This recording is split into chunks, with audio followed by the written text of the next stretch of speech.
Hi, I'm Valerie Engelhart, and in this video I am going to be painting a loose, almost abstract trilobite fossil. This is being done, I guess at this point it almost becomes a series. This is a follow-up to a previous ammonite fossil video in which I used lunar black on one painting, lunar blue on another, with a spray bottle to create these amazing effects for that swirling shell of a prehistoric fossil. And it's been a little while, and I was like, you know what? That was so much fun. I want to do it again, but let's do a different creature and different colors. So I pulled two colors for this one, Daniel Smith Lunar Red Rock and Daniel Smith Red Fuchsite Genuine. I squeezed these pigments fresh from the tube into a washed jar lid.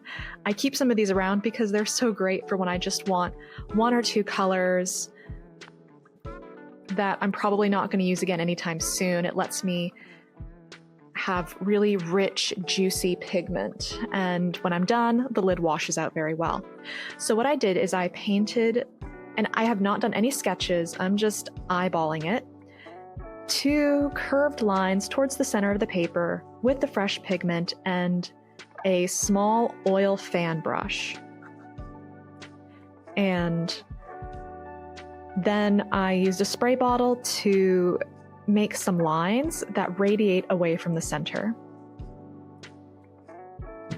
And then I bent my paper so that those lines went away from the center. I did bend it in to try and get the lines to go forward, but it wasn't wet enough. So I'm adapting as I go, changing my approach. And that's one of the things I like about this way of painting, is seeing how water and gravity work together to make the painting work for me. And it is very helpful to have a desk that I can easily wipe off, because this technique is incredibly messy. Messy, but so much fun. All right, paper's still wet. I picked up some nice, juicy lunar red rock, and I'm just touching that in to the wet sprayed surface that I created, and I'm just letting that pigment bloom. I want this to be a very loose painting. And because it's essentially going to be like a fossil that you would find in the rock, I don't want it to look perfect. I want it to look organic and messy and old. So at this point, I'm pretty happy with the center. So I'm doing the outer rim area of the trilobite. And I'm finding the outline and then just picking up my paints very, very thick and painting it on in a negative way. So negative painting is where you paint around your subject. So I'm painting around my subject with color, and I want that paint to be thick because when I go in with the spray bottle, I want to create like these rivulets. If I go in too light with my paint, then you're not going to get as dramatic of a texture effect. And it's important to really be patient. Let those droplets work their magic. I have to hold that paper. 30 seconds is a good minimum. It might take longer depending on how big the piece of work is and what sort of effect you want to achieve.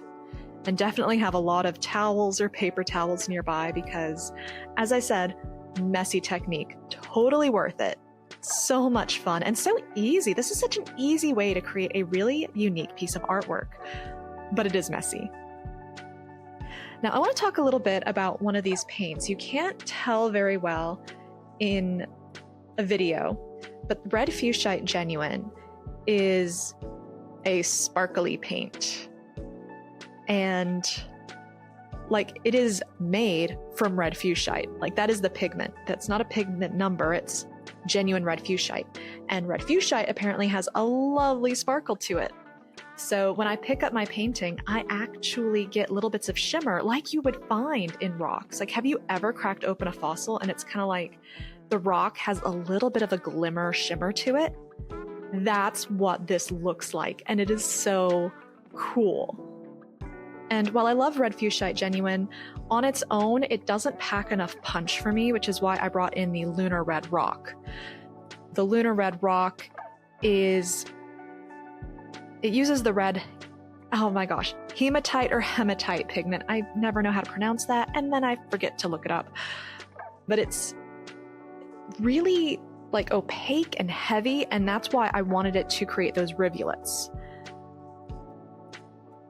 So that means I have a nice heavy pigment for texture and a nice shimmery, shiny pigment for that earthy glam.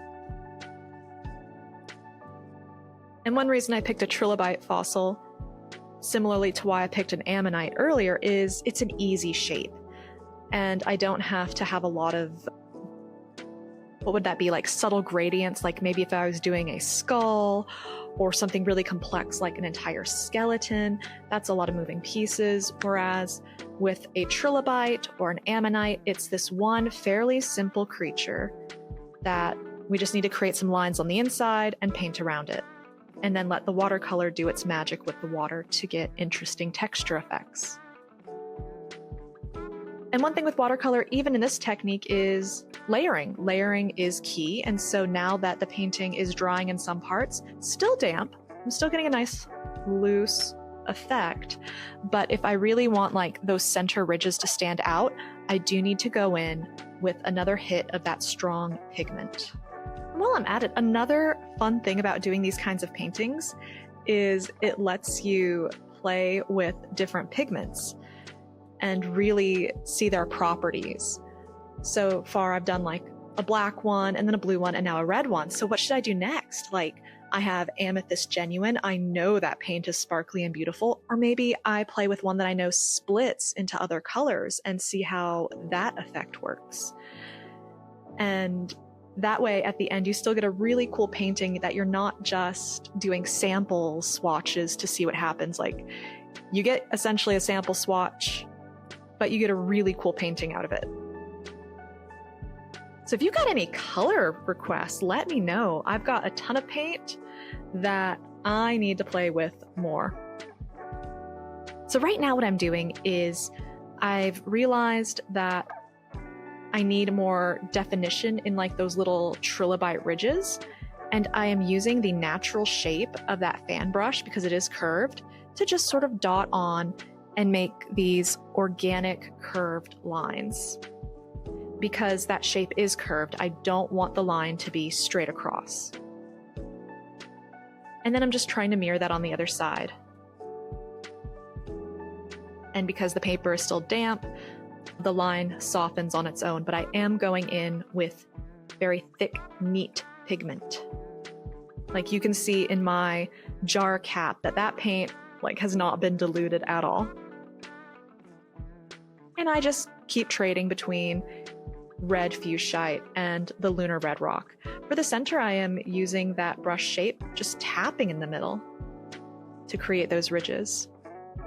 And because it's an oil brush, those fibers, the actual bits of the brush, they're very stiff and they're separated. So that's great for creating this textured stroke so that it's not so uniform when I go in and add a little bit of shadow to the ridge. Just adding that little bit of texture on either side gives a more defined curve and makes the ridges sink deeper into the background. And now I'm looking at adding a little more definition to the left side of my Trilobite. And by doing that, I'm just finding little places in those rivulets to naturally add just little stronger hits of my paint. And I don't want to do this everywhere, it'll lose its impact, but just in a few areas to help better define the shape. But I don't want to just outline my Trilobite either, because I've got those nice rivulets. If I go in and outline it, I've defeated the purpose. All right, so I'm looking at my reference image and I see that there are kind of these round bits at the top of the Trilobite, and I'm just adding those in very loosely using the side of my oil fan brush. And so this is all done with a single brush. Oh, except for when I add my signature at the end, but really, you can do a lot with just a single brush. It's all about how you handle it. And here's the finished painting. If you like this video, give it a like so I know to make more like it. And if you want to see more from me, press subscribe because I produce videos every Monday and Thursday. Thanks so much for watching. I'll catch you next time. Bye!